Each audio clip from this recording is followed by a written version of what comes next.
हमारे रहते आप बेरोजगार क्यों हैं? सरकारी नौकरी की सबसे अच्छी तैयारी, सबसे अच्छे अध्यापक, सबसे कम फीस, हरियाणा का नंबर 1 कोचिंग सेंटर ICS। भाई मैं ये कांग्रेस के नेताओं को, राहुल गांधी, भूपेंद्र हुड्डा को कहना चाहता हूँ, संविधान नरेंद्र मोदी के नेतृत्व में खतरे में नहीं है। ये हमारा पूरा हरियाणा प्रदेश का, पूरा देश का लोग जानता है। खतरे में कांग्रेस पार्टी है, और कांग्रेस पार्टी खतरे में इसलिए है, तीसरी बार भी अगर वो चुनाव मैदान में आती है तो 3 डिजिट क्रॉस नहीं करती, 2 डिजिट में ही खड़ी है। मैं तो आज ये कहना चाहूँगा इनेलो के लोगों को कि आप थोड़ा सा वर्किंग करें, थोड़ा काम करें। कांग्रेस को क्यों सरेंडर कर रहे हैं? आप भी अपना कोई जनाधार मजबूत करें। मैं ये आपको कहना चाहता हूँ, क्योंकि आपका जनाधार निकल चुका है, आपके नीचे ज़मीन नहीं रही है। आप अपनी ज़मीन को बचाने के लिए कुछ ना कुछ मेहनत करें, कुछ ना कुछ काम करें। आपने भी करनाल के विधानसभा में इनेलो ने कहा था कि वही सारे दल इकट्ठे हो जाओ, और सारे दल इकट्ठे होकर बीजेपी को हराने का काम करेंगे। जब मेरी टिकट डिक्लेयर हुई, भूपेंद्र सिंह हुड्डा ये बोलते थे करनाल से कि यहाँ से रास्ता ये कांग्रेस के प्रत्याशी को जिता दो, ये रास्ता चंडीगढ़ विधानसभा में जाएगा। वो एक दूसरे के गले मिलते नजर आए। चाहे वो इनेलो का था, उसने भी कई बार स्टेटमेंटें दे करके सारा का सारा अपना वोट वो कांग्रेस की तरफ भेज दिया, और चाहे जजपा थी, जजपा ने भी अपना वोट सारा का सारा कांग्रेस की तरफ ट्रांसफ़र कर दिया। मैं इनको ये निवेदन करना चाहूँगा, चाहे जजपा है चाहे इनेलो है, कि आप थोड़ा अपने पैरों पे खड़े हों और आप संघर्ष करें। नहीं तो जो चौधरी देवीलाल जी की विरासत थी, जो चौधरी देवीलाल जी ने काम किए हैं, जो एक नाम कमाया था, उस नाम को आप थोड़ा सा कायम रखें। मैं ये कहना चाहूँगा। कांग्रेस के पास बोलने के लिए कुछ नहीं है, कांग्रेस के पास बोलने के लिए झूठ है, और झूठ परोसने का काम वो राहुल गांधी से लेकर के हुड्डा तक, हुड्डा से भी और नीचे की एक लोग भी है, जिसमें सुरजेवाला भी है, जिसमें यहाँ की कुमारी शैलजा भी है, वो भी तमाम लोग झूठ बोलते हैं। अरे शपथ भी लेते हैं, उस पवित्र डॉक्टर भीमराव अंबेडकर जी के मान सम्मान को ठेस पहुंची होगी जब वो एक संविधान की कॉपी को लेकर के शपथ ले रहे थे। तो वो देश देख रहा था कि जिन लोगों ने उस संविधान का, डॉक्टर भीमराव अंबेडकर जी के उस पवित्र संविधान को अपमानित करने का काम किया समय समय के ऊपर, वो लोग आज संविधान की बात कर रहे हैं। किस प्रकार का झूठ, किस प्रकार का भ्रम फैला करके वो लोगों को बरगलाने का काम कर रहे हैं। आज हमने कार्यकर्ताओं से भी कहा है कि कांग्रेस के आने वाले समय के अंदर इस झूठ से हमने बचना चाहिए। हमने कई निर्णय भी लिए हैं, हमने ऐसे निर्णय लिए हैं, चाहे वो किसान हित के हैं, चाहे वो गरीब हित के हैं। हमने सबसे पहले जो निर्णय लिया कि जो गरीब व्यक्ति है, कांग्रेस ने बोल तो दिया 100-100 गज के प्लाट, ना कागज़ दिए ना कब्जा दिया। हमने उसको योजनाबद्ध तरीके से कागज़ भी देने का काम किया, कब्जा भी देने का काम किया, और जिस गांव के अंदर ये 100 गज के प्लाट को देने के लिए ज़मीन नहीं थी, उनके खाते के अंदर हमने 1-1 लाख रुपए पहुंचाने का काम किया, ताकि वो अपना एक 100 गज का प्लाट खरीद सके।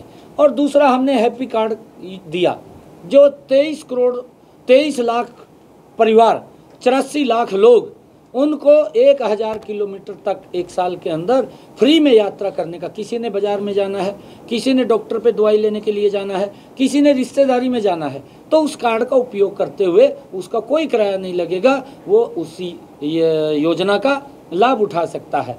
हमने ये भी निर्णय लिया है कैबिनेट के अंदर कि जो किसान, किसी का ट्यूबवेल फेल हो जाता था और ट्यूबवेल फेल हो गया तो जब दूसरा ट्यूबवेल उसको लगवाना पड़ता था, दूसरा बोर करवाना पड़ता था, तो कनेक्शन चेंज नहीं होता था।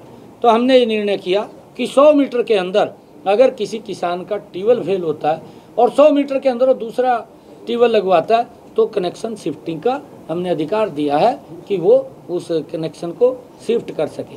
हमने 2 किलोवाट के ऐसे परिवार जिनका 2 किलोवाट का कनेक्शन है, उनके सबका जो यूनिट जो खर्च करेगा उसी का ही बिल आएगा, और कोई उसके ऊपर सरचार्ज नहीं लगेगा।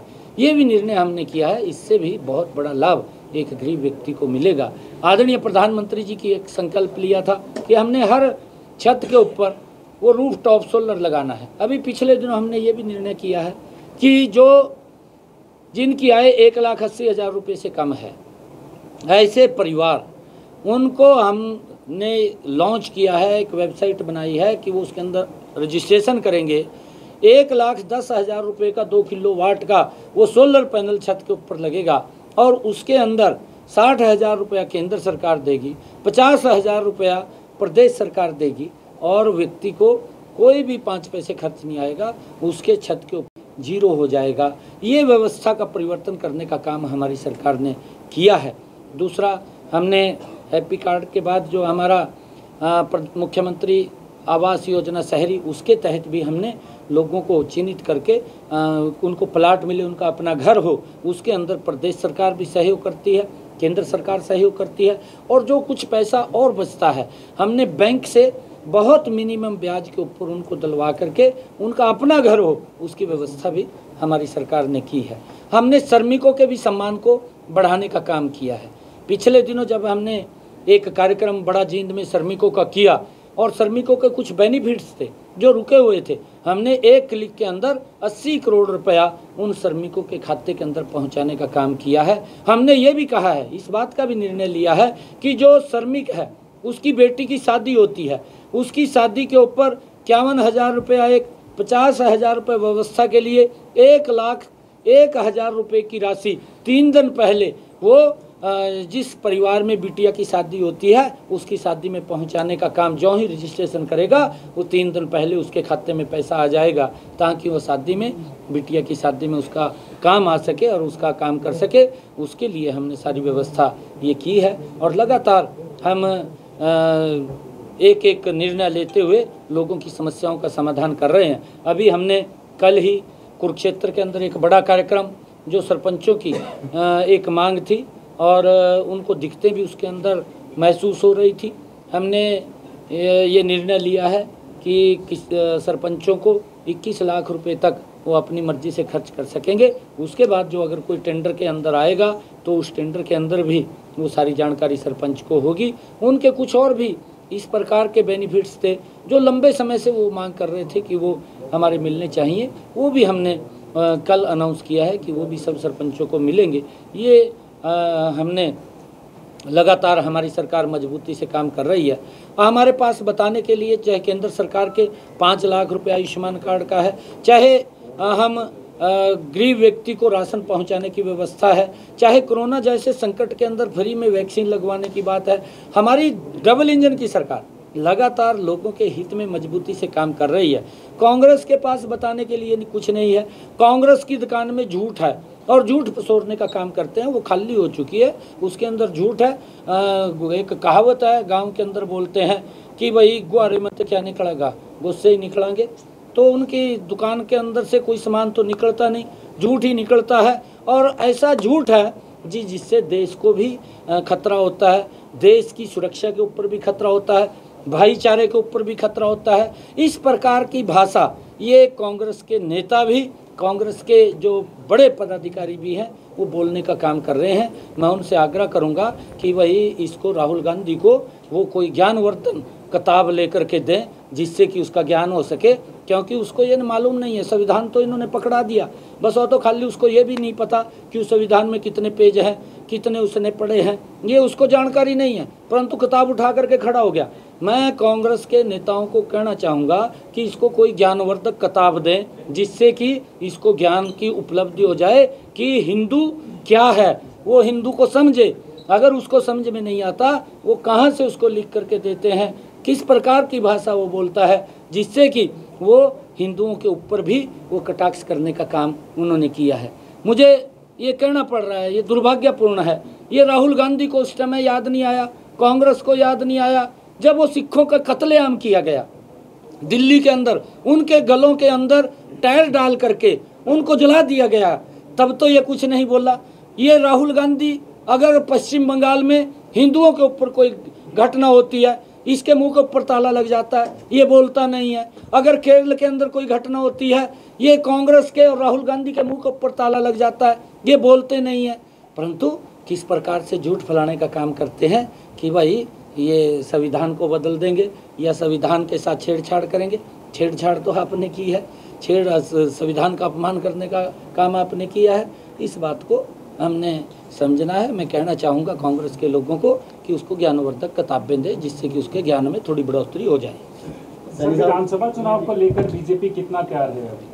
भारतीय जनता पार्टी पूर्ण रूप से तैयार है और मैं आपको आज यहाँ की इस सिरसा की पवित्र भूमि से कह रहा हूँ कि आज हमारे कार्यकर्ताओं ने संकल्प लिया है, सिरसा की 5 की 5 विधानसभाएं बहुत बड़े मैंडेट के साथ यहाँ से जीतेंगे और हरियाणा के अंदर तीसरी बार नरेंद्र मोदी जी के नेतृत्व में बहुत बड़े मैंडेट के साथ भारतीय जनता पार्टी सरकार बना रही है। ये हरियाणा प्रदेश के लोगों ने तय कर दिया है। सर, आपने कांग्रेस का जिक्र किया है। कांग्रेस के कई नेता हैं जो बड़े नेता हैं, आपस में ही एक दूसरे पर कटाक्ष करते हैं। कुमारी शैलजा दूसरे ग्रुप के लिए कहती है, हुड्डा साहब दूसरे के लिए कहते हैं, किस तरीके से देखते हैं?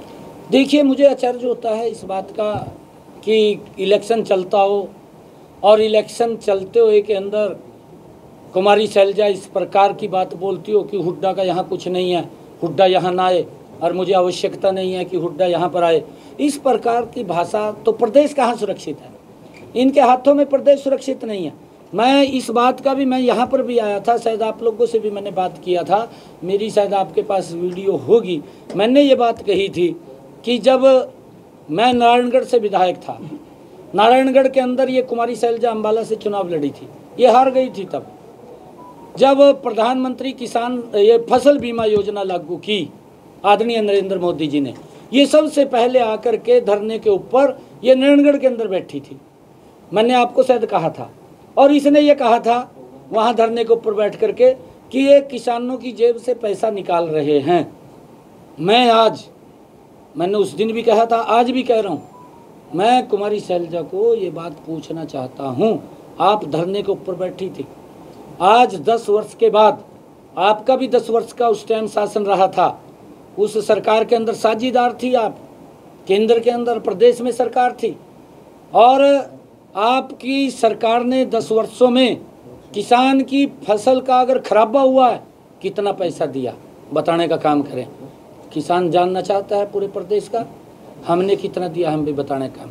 10 वर्षों में इन्होंने मात्र 1100 करोड़ दिया और हमने 9.5 वर्ष हुए, अभी 9.5 वर्ष 3 महीने कम है 10 वर्षों में से होने में, हमने 13,000 करोड़ रुपया किसानों के खाते के अंदर उनकी फसल के खराबे का पहुंचाने का काम किया है, योजनाबद्ध तरीके से किया है। हम बड़े विश्वास के साथ, फक्र के साथ बोलते हैं क्योंकि एक सिस्टम बना है, उस सिस्टम के तहत हर व्यक्ति को लाभ मिल रहा है, परंतु ये लोग झूठ को किस तरीके से बुनाने का काम करते हैं। मैं आम आवाम से भी, आम लोगों से भी ये बात कहना चाहूँगा कि ये लोग ये सजाबाग दिखाने वाले लोग हैं, इनकी बातों में अगर आएंगे तो पछताना ही पड़ेगा। किरण चौधरी के बाद अगला कदावर नेता कौन है जो बीजेपी में आ रहा है? आपके सामने बताऊंगा ना, आपको बिल्कुल बताऊंगा। सर, लोकसभा चुनाव में पहले 10 से 5 रह गए, लेकिन हालांकि आपने ये कहा है कि वोट परसेंटाइज बढ़ा है हमारा। हाँ, बढ़ा है, बिल्कुल बढ़ा। लेकिन आपके ही कुछ प्रत्याशी थे, उन्होंने बात कही है कि अंतर्घात हुआ है, अंदर के ही लोग हैं जिन्होंने बात नहीं। देखिए, अलग अलग हमारे उनकी अलग अलग वो विषय होता है, परंतु कार्यकर्ताओं ने डट करके काम किया है और अगर कोई विषय है, हमने कहा भी था भी हमें बताने का काम करें, हम केंद्रीय नेतृत्व के ध्यान में लगाएंगे। सभी ने काम किया है। आपके ही नेता धर्मवीर कह रहे हैं कि राव इंद्रजीत को फ्री हैंड नहीं दिया जा रहा, कैबिनेट में नहीं लिया गया। कैबिनेट में है, राज्य मंत्री हैं। नहीं, कैबिनेट में है, स्वतंत्र कैबिनेट में है। धर्मवीर जी का बयान। भाई, मैं जब सांसद था मेरे को तो कैबिनेट में भी नहीं मिला था, मैं खाली सांसद था। वो तो राज्य मंत्री भी हैं। और गर्व की बात है कि ऐसे नेता की कैबिनेट में है जो दुनिया का लोकप्रिय नेता है। धर्मवीर जी के बयान को किस तरह लेते हैं? एक मेडिकल कॉलेज की मांग है। धर्मवीर जी मेरे मित्र हैं, मेरे मित्र हैं धर्मवीर। सर, जो लोग नहीं शामिल हुए उनको टिकट देगी पार्टी? यार फिर पूछ लिए और बता। चलो, आप सबका बहुत बहुत धन्यवाद।